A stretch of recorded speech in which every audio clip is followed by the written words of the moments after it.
नमस्कार दोस्तों, चलिए जानते हैं बिहार की फटाफट 50 बड़ी खबरों को सिर्फ 10 मिनट में। लेकिन उससे पहले आप यह वीडियो किस जगह से देख रहे हैं हमें कमेंट में जरूर बताएं।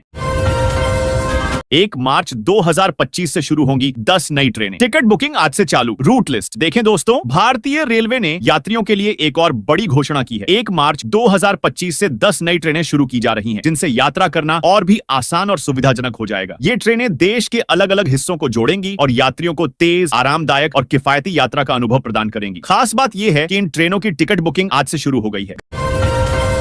गया शहर में होंगे 2 मेट्रो कॉरिडोर और 28 स्टेशन। जाने कितना लंबा होगा रूट दोस्तों। गया में शहर में मेट्रो का रूट 36 किलोमीटर लंबा होगा। इसमें 2 कॉरिडोर और कुल 28 स्टेशन होंगे। पटना के बाद बिहार के 4 शहरों गया, मुजफ्फरपुर, भागलपुर और दरभंगा में मेट्रो रेल चलाने की योजना है। सर्वे का काम पूरा करने के बाद रेलवे एजेंसी राइट्स ने feasibility report, comprehensive mobility plan, alternative analysis report नगर विकास विभाग को सौंप दी है। राइट्स की ओर से भेजे गए प्रस्ताव के मुताबिक गया में 36 किलोमीटर, भागलपुर में 24 किलोमीटर, मुजफ्फरपुर में 21.25 किलोमीटर और दरभंगा में 18.8 किलोमीटर लंबे रूट पर मेट्रो रेल का निर्माण हो सकता है। बिहार के इस जिले में केंद्रीय विद्यालय निर्माण का रास्ता साफ। खत्म होगा 6 साल का लंबा इंतजार। दोस्तों, केंद्र सरकार ने वर्ष 2025 में ही सुपौल में केंद्रीय विद्यालय को स्वीकृति प्रदान की थी। वीरपुर स्थित एसआईएसबी 45वीं बटालियन मुख्यालय में 5 एकड़ जमीन चिन्हित हुई, लेकिन स्टैंप ड्यूटी और निबंधन शुल्क के 33 लाख रुपए की वजह से निर्माण पर ग्रहण लगा रहा। अब राज्य कैबिनेट ने इस शुल्क की छूट को स्वीकृति दे दी है। सुपौल में केंद्रीय विद्यालय की स्थापना का बीते 6 सालों से चला आ रहा लंबा इंतजार अब खत्म होने वाला है। राज्य सरकार की हरी झंडी मिलने के बाद अब केंद्रीय विद्यालय निर्माण का रास्ता साफ हो चुका है। राज्य कैबिनेट ने मंगलवार को विद्यालय के लिए चिन्हित 5 एकड़ जमीन के 19 वर्षों के लीज के लिए स्टैंप ड्यूटी एवं निबंधन शुल्क के 33 लाख रुपए की छूट को स्वीकृति दी है। दरभंगा AIIMS का काम कहां तक पहुंचा? स्वास्थ्य मंत्री जेपी नड्डा ने दी जानकारी। दोस्तों, दरभंगा केंद्रीय स्वास्थ्य मंत्री जेपी नड्डा ने कहा कि जम्मू कश्मीर के बाद बिहार दूसरा राज्य जहां 2 एम्स हैं। उन्होंने बताया कि दरभंगा एम्स का निर्माण कहां तक पहुंचा। बिहार में दरभंगा में राज्य के दूसरे एम्स का निर्माण हो रहा है। 750 बेड के इस अस्पताल का निर्माण एकमी शोभन बाईपास पर किया जा रहा है। पीएम नरेंद्र मोदी ने 28 फरवरी 2025 को इसका शिलान्यास और भूमि पूजन किया था। लेकिन अभी इसके निर्माण की क्या प्रगति है, कहां तक काम पहुंचा है, इस बात की जानकारी पटना पहुंचे केंद्रीय स्वास्थ्य मंत्री जेपी नड्डा ने मंगलवार को दी।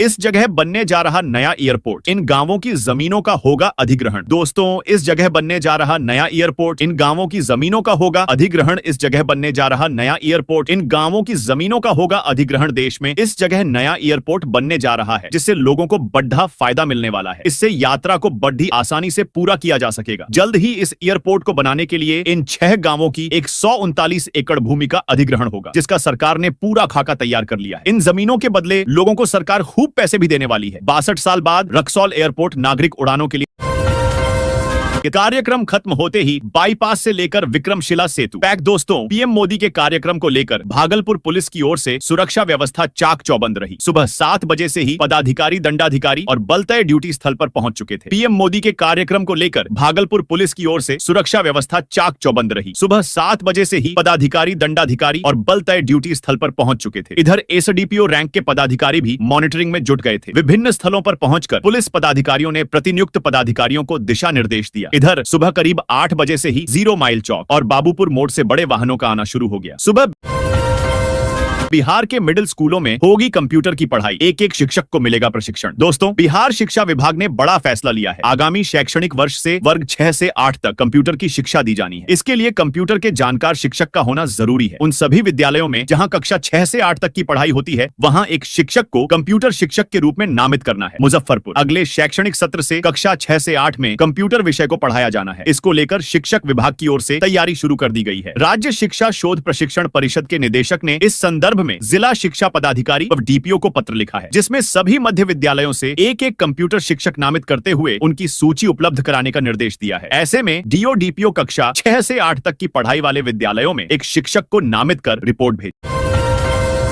समस्तीपुर से गुजरने वाली हरिहरनाथ एक्सप्रेस रद्द, स्वतंत्रता सेनानी व बरौनी ग्वालियर के रूट में भी किया। दोस्तों, गया बदलाव। समस्तीपुर रेलवे प्रशासन द्वारा यात्रियों की सुविधा के लिए उत्तर रेलवे के लखनऊ स्टेशन पर कॉन्कोर्स फाउंडेशन निर्माण के लिए ब्लैनक दिए जाने के कारण ट्रेनों का परिचालन परिवर्तित मार्ग से किया जाएगा। बरौनी से 25 फरवरी से 28 फरवरी तक खुलने वाली 11,124 बरौनी ग्वालियर मेल निर्धारित मार्ग मल्हौर लखनऊ मानक नगर के स्थान पर परिवर्तित मार्ग मल्हौर ऐशबाग मानक नगर के रास्ते चलाई जाएगा। इस गाड़ी का ठहराव लखनऊ के स्थान पर ऐशबाग में दिया जाए।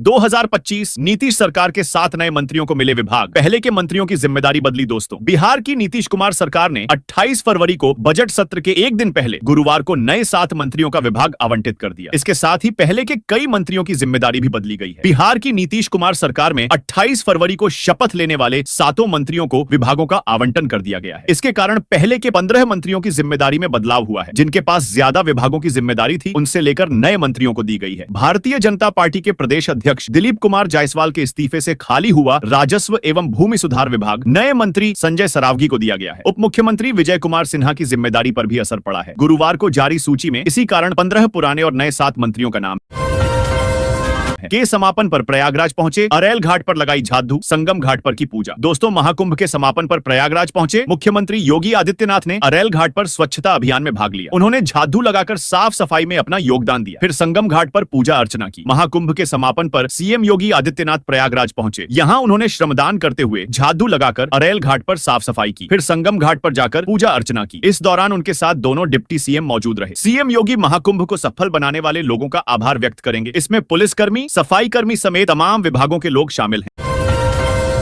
अलग अलग तिथियों में महाबोधि सहित कई ट्रेनों का परिचालन रद्द। दोस्तों, रेलवे द्वारा अपरिहार्य कारणों से कुछ ट्रेनों का परिचालन रद्द कर दिया गया है। वहीं कुछ ट्रेनों का परिचालन परिवर्तित मार्ग से किया जाएगा। गया रेलवे द्वारा अपरिहार्य कारणों से कुछ ट्रेनों का परिचालन रद्द कर दिया गया है। वहीं कुछ ट्रेनों का परिचालन परिवर्तित मार्ग से किया जाएगा। पुमरे के मुख्य जनसंपर्क अधिकारी CPRO सरस्वती चंद्र ने बताया कि अपरिहार्य कारणों के कारण कुछ ट्रेनों का परिचालन अलग अलग तिथियों में रद्द कर दिया गया है। वहीं कुछ ट्रेनों का परिचालन दूसरे मार्गों से किया जाएगा। इसकी सूचना जारी कर दी गई है।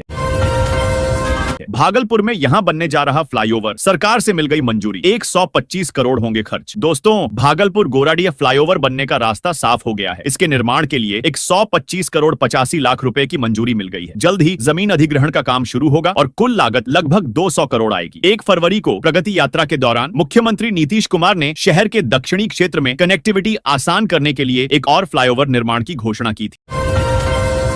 बिहार के इस नए एयरपोर्ट से जल्द उड़ान भरेगी। फ्लाइट्स टर्मिनल पर खर्च होंगे 33,99,000 करोड़। दोस्तों, बिहार वासियों के लिए बड़ी गुड न्यूज है। जल्द ही बिहार के एक और शहर में नया एयरपोर्ट ऑपरेशनल होगा। मुख्यमंत्री नीतीश कुमार के प्रयासों के बाद पूर्णिया एयरपोर्ट के काम को गति मिल रही है। बिहार के लोगों से जुड़ी बड़ी खुशखबरी है। जल्द ही बिहार के पटना और दरभंगा एयरपोर्ट की तर्ज पर पूर्णिया एयरपोर्ट से भी फ्लाइट्स उड़ान भर सकेगी। इस हवाई अड्डे पर टर्मिनल बनाने की इजाजत भी मिल चुकी है। बिहार के सीएम नीतीश कुमार के पूर्णिया दौरे के दौरान अधिकारियों को कार्य में तेजी के निर्देश दिए, जिसके बाद से ही काम तेज गति से हो रहा है। सीएम के प्रयासों के बाद एयरपोर्ट अथॉरिटी ONF इंडिया ने काम में और तेजी ला दी है। बिहार में नई रेल लाइन जमीन अधिग्रहण जल्द होगा शुरू। इन जिलों की बीच के गांवों को मिलेगा मोटा मुनाफा। दोस्तों, देश में रेलवे ट्रेन के जरिए लाखों लोग एक स्थान से दूसरे स्थान पर जाने के लिए तय करते हैं। रेलवे में सफर करना आरामदायक होने के साथ साथ सस्ता भी पड़ता है। बिहार में भी रेल कनेक्टिविटी को लेकर अच्छे कार्य किया जा रहे हैं। इसी बीच अब बिहार के 6 शहरों के बीच रेलवे लाइन के जरिए दूरी कम होने वाली है। यहाँ पर अब एक नई रेलवे लाइन बिछाई जाए।